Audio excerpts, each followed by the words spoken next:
Yeah, still got it. Still got it. Hey guys, it's Josh Meow with another Mentoring Minutes session. I'm here with Caleb. He's one of my students here at the Digital Filmmaking program, and he's prepared 5 questions to ask me, the expert. You can ask me whatever you want, so go ahead. Yeah, I got a couple here. So my first one is, how do you know what you're worth? Like when you're charging like clients for like how much you should get paid and all that? That's a good question. So a lot of people think that people in college and should do internships and should work for free.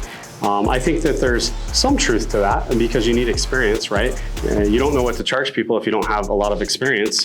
So I think there's a little bit of that, but I think that ultimately you will know when it's time to charge more. So whenever you come up with a number, let's just say you're gonna do a video, $300 and it should take this amount of hours. If you're constantly being booked and you're constantly overworked, it's time to raise your prices. It means that you've valued yourself a lot less than somebody else and your quality is better than what they could do themselves. So I think at that point, your clients will let you know because you'll be too busy, you'll feel tired. And at that point, you can start raising your rates. And then from there, you're gonna have some clients fall off because they don't wanna grow with you, right? As you're growing. And that's okay because then you're gonna find new clients that are willing to pay that next level. And so just constantly swapping your clients out and rotating them through as you're figuring out what your price point, your niche price point should be is a good practice. So, cool. Okay, cool. My next one's kind of a 2-in-1. So you know the concept of like do's and don'ts and all that? So what would be your best do tip and your best don't tip for freelancing?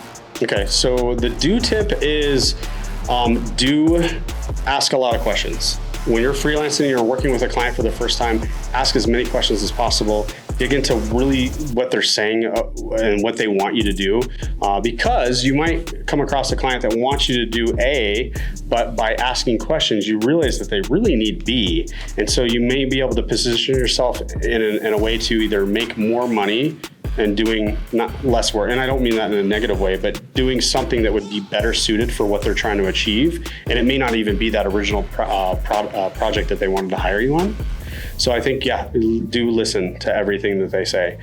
This will also help you in the process of getting feedback from them and ultimately selling them the idea of why you went the direction that you went. Because I think that as creators, we still have to be able to sell what we created. Otherwise, we're gonna be micromanaged to death, and that's terrible. So as far as don't be afraid to say no.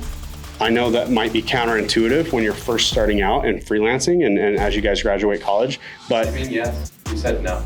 Yeah, don't be afraid to say no. Yeah, don't be afraid to say no. Oh. Yeah, I meant that. And that's okay, we'll use this because I think that sometimes we get sucked into always saying yes and we end up taking on nightmare clients. We end up taking on more work than we can handle. So I think every once in a while, it's good to put a limit on your time because it adds value to your client, making you less accessible. And if they want to work with you, then they either have to pay more in order for you to say yes, right? So it puts you in a power position. So being able to say no every once in a while is okay. Okay. Yeah. Cool. What else we got? My next one is, what do you feel is the biggest red flag in a client?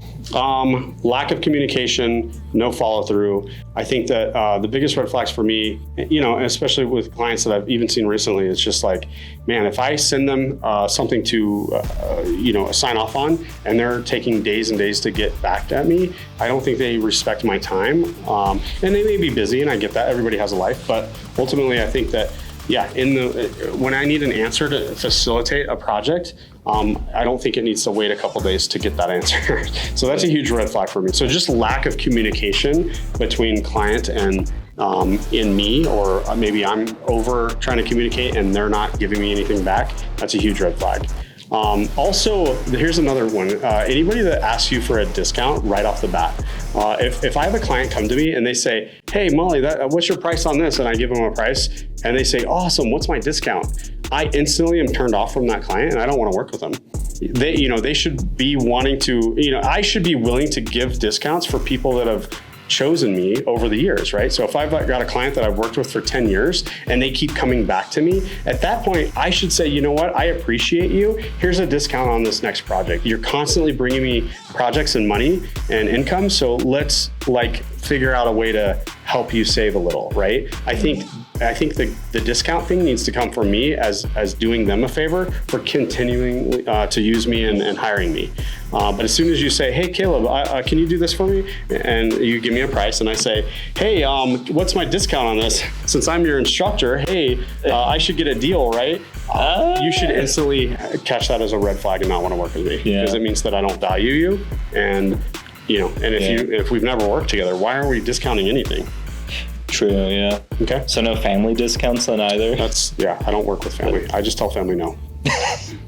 It's easier. I mean, friends and family will be the ones that want the most from you, and they'll be the ones that drive you nuts. No offense to my family. I love the things that I do for them when I choose to do them, right? But I think that when family members ask you to do something because they happen to know that you do that thing and they are trying to save money or not pay someone, I think that it's kind of tacky. Because you're an expert, right? You're spending your money to learn these things. And I think that people have to have that respect for you, especially in your family, and say, you know what, I don't mind paying for this. And if anything, they should want to pay you because you are family. Yeah. You know what I mean? Instead of paying somebody else, some random stranger, they should keep that wealth with somebody they know, you know what I mean? Yeah, good point. Yeah. And then my last question is, do you ever do any international work? So me personally, I don't do any international work. Now, when I was getting started, I did practice doing design work, like poster designs and things like that, or film, cinema posters in other languages.